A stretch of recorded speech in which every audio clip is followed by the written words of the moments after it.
Dark circles को hide करने के लिए हमेशा ऑरेंज करेक्टर यूज करना जरूरी नहीं होता।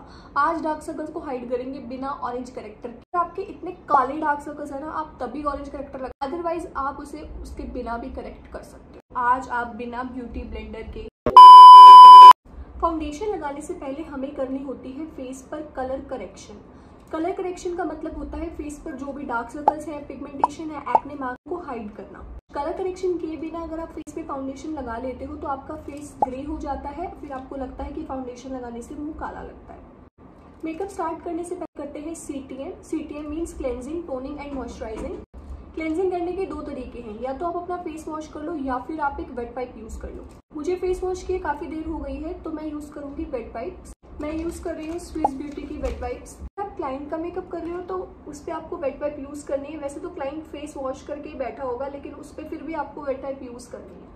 जब तक मैं क्लेंजिंग कर रही हूँ तब तक आप इस वीडियो को लाइक कर दो और सब्सक्राइब भी कर देना, क्योंकि आगे मैं बहुत ऐसी इन्फॉर्मेटिव वीडियोस पोस्ट करूंगी तो आपका भी फायदा है, सब्सक्राइब कर दो। जब मैं मेकअप की प्रैक्टिस कर रही थी तो एक दिन में 3-4 लुक्स क्रिएट करती थी, तो मैं अपना मेकअप वेट वाइप से रिमूव करती थी। एक से ज़्यादा मैं वेट वाइप यूज़ कर लेती थी ना तो मेरे फेस पे इचिंग होने लग जाती थी। तो इसीलिए आप वेट वाइप सिर्फ एक बार में एक ही यूज़ करना। अब ऐसा नहीं कि आप वेट वाइप यूज़ नहीं कर सकते हो, आप कभी कभी इसको यूज़ कर सकते हो, लेकिन एक से ज़्यादा अगर यूज़ करेंगे तो वो इचिंग हो जाती थी। तो इसीलिए आप फेस वॉश ही कर लेना अगर खुद का मेकअप कर रहे हो तो। क्लाइंट पे आपको एक बार करना है, कौन सा आपको बार बार वेट वाइप यूज़ करनी है क्लाइंट पे, तो आप कर सकते हो, यूज़ घबराने की बात नहीं है। Next step is toning.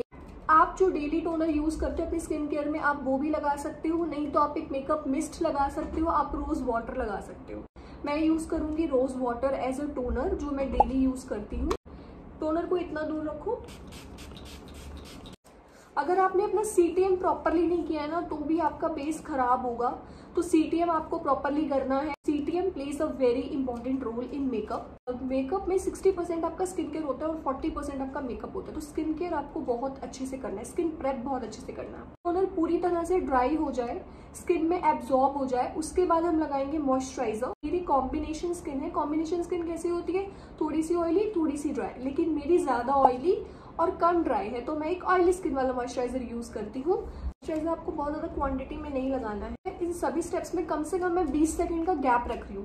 पहले मैंने क्लेंजिंग की, उसके बाद मैंने 20 सेकंड रुक के फिर टोनर लगाया, अब 20 सेकंड रुक के अब मैंने फिर मॉइस्चराइजर लगाया है। एकदम से ही सब कुछ नहीं लगा लेना। लोगों को ऐसा लगता है कि गर्मियां हैं तो मॉइस्चराइजर और सनस्क्रीन दोनों ना लगा के सिर्फ सनस्क्रीन ही लगा लेते हैं।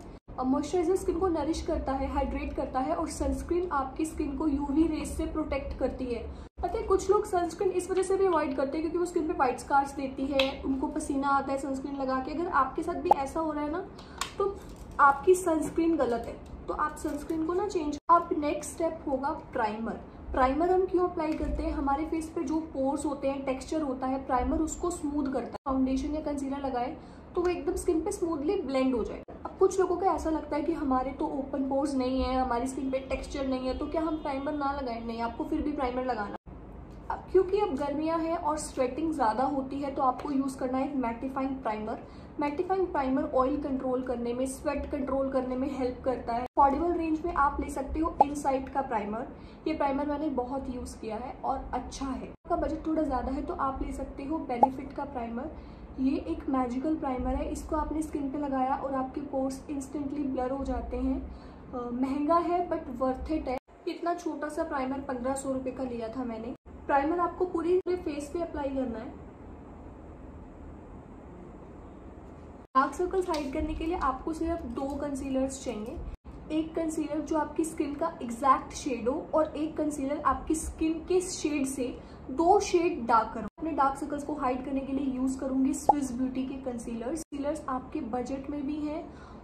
इस रेंज में इससे बेस्ट कंसीलर्स मुझे अभी तक नहीं मिले हैं। इनकी कवरेज एक हाई एंड कंसीलर जितनी है, तो they are the best, I love them. Shade है एग्जैक्ट 04। अब जो 03 है वो लाइट है, 02 है वो लाइट है, वो उससे लाइट, और 01 सबसे लाइट होगा। तो 04 के बाद 05 जो है वो उससे डार्क है, 06 उससे डार्क है, 07 उससे डार्क है, एंड सो ऑन ऐसे होगा। एक्स्ट्रा प्रोडक्ट को आप हटा दो, हमेशा प्रोडक्ट कम अप्लाई करना है।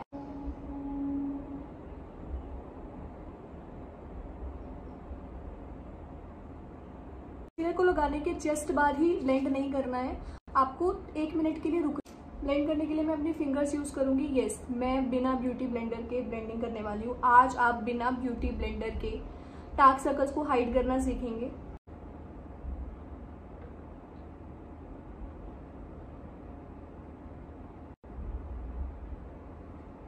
बस इससे ज्यादा ब्लेंड नहीं करना है। फिंगर से ब्लेंडिंग करने से पैचेस भी पड़ते हैं, प्रोडक्ट हटता भी है, और ब्यूटी ब्लेंडर से तो ये प्रॉब्लम सबसे ज्यादा आती है।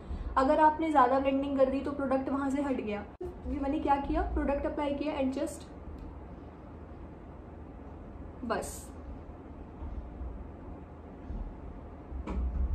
2-3 बार मैंने फिंगर को डैब किया है। मैं एक बार ऊपर देखूंगी।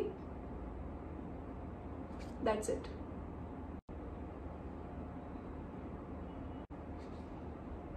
That's it. इससे ज्यादा मैं ब्लेंड नहीं करूंगी। मुझे यहाँ पे पैचेस नहीं बनाने हैं, मैं नहीं चाहती कि प्रोडक्ट हट जाए।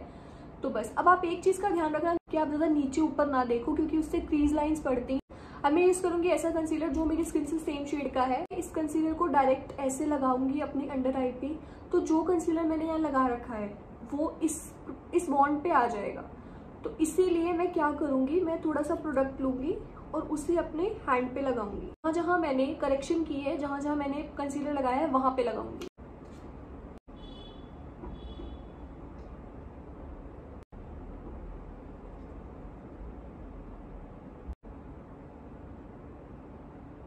बहुत ज्यादा मैं ब्लेंड नहीं करूंगी क्योंकि वो प्रोडक्ट हट जाए। मैंने एक डैम्प ब्यूटी ब्लेंडर लिया है, वेट ब्यूटी ब्लेंडर नहीं लिया। ब्लेंडर को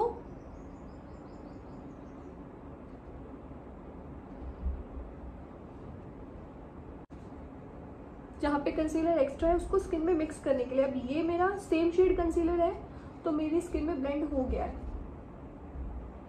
अगर आपने अंडर आई पे ब्लेंडिंग कम की है तो वो प्रोडक्ट आपकी फाइन लाइंस में मिक्स हुआ लगेगा, और अगर आपने ज्यादा ब्लेंड कर दी तो वो ग्रे हो जाएगा। बहुत अच्छे से करनी है। मैंने आपको क्या ट्रिक्स बताई है कि आपको 1-2 बार बस डैप डैप करना है, दैट्स इट। और अगर आप ब्यूटी ब्लेंडर यूज कर रहे हो तो अंडर आई पे आप मिनी ब्यूटी ब्लेंडर यूज करो, लाइक दिस। मतलब बिल्कुल भी प्रेशर आपको नहीं लगाना है, बिल्कुल आपको ऐसे ऐसे ब्यूटी ब्लेंडर यूज करना है। तो आपको फाउंडेशन लगाना है कलर करेक्शन करने के बाद, और नेक्स्ट टाइम आप जब भी कलर करेक्शन करो तो ये ट्रिक्स जरूर यूज करना। हाँ, अगर आप अपने क्लाइंट का मेकअप कर रहे हो तो आप एक कंसीलर पैलेट ले सकते हो। अब आप ले सकते हो फॉरएवर 52 की कंसीलिंग पैलेट, उसके अंदर करेक्टर्स भी हैं और कंसीलर्स भी हैं। आपको अपनी स्किन टोन से सेम शेड कंसीलर लेना है।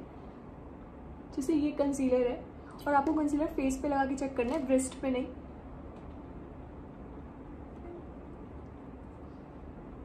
ये मेरी स्किन में एकदम ब्लेंड हो गया है।